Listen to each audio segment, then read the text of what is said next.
Rejected by royalty, which stars have given back their medals and for what reason? And more importantly, do we agree?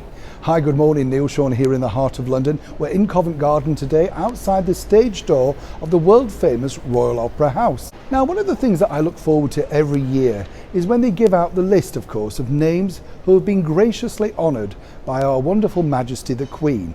You know what I'm talking about, CBEs, MBEs, damehoods, sirs.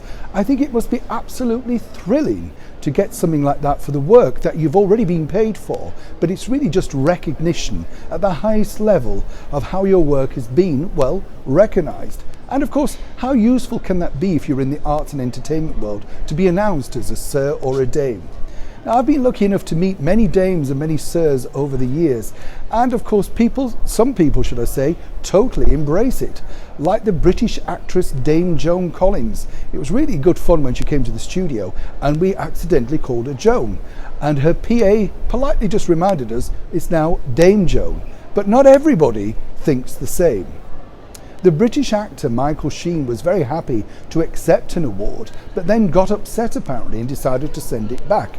Now, Michael's been in a sort of plethora of films and TV shows. It took him some time also, I must point out, to send the award back, so it was quite useful to him for a certain period. But apparently the reason why he wasn't very keen on keeping the award is, and get this, he didn't like the fact that the Prince of Wales, His Royal Highness Prince Charles, would one day become, of course, King or the Prince of Wales, simply because he doesn't go to Wales or live in Wales. Whichever way, it does seem rather petty.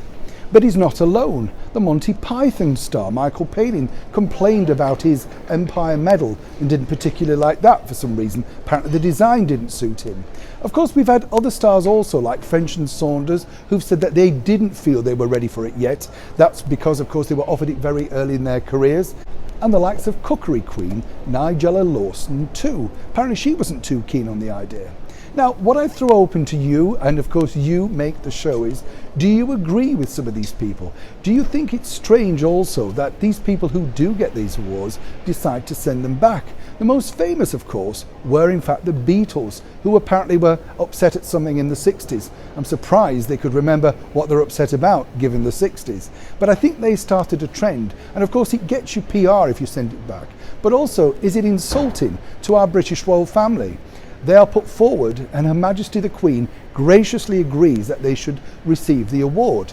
Now, some of the people that I've been lucky enough to interview are the superb singer, the late lamented Joe Longthorne, and he was so excited when he received his MBE from His Royal Highness Prince Charles. We spent the day with him filming the whole event and it was truly magical. So there are some that thoroughly like it, and of course there are some that really shouldn't have been given any room at all in the medal cupboard.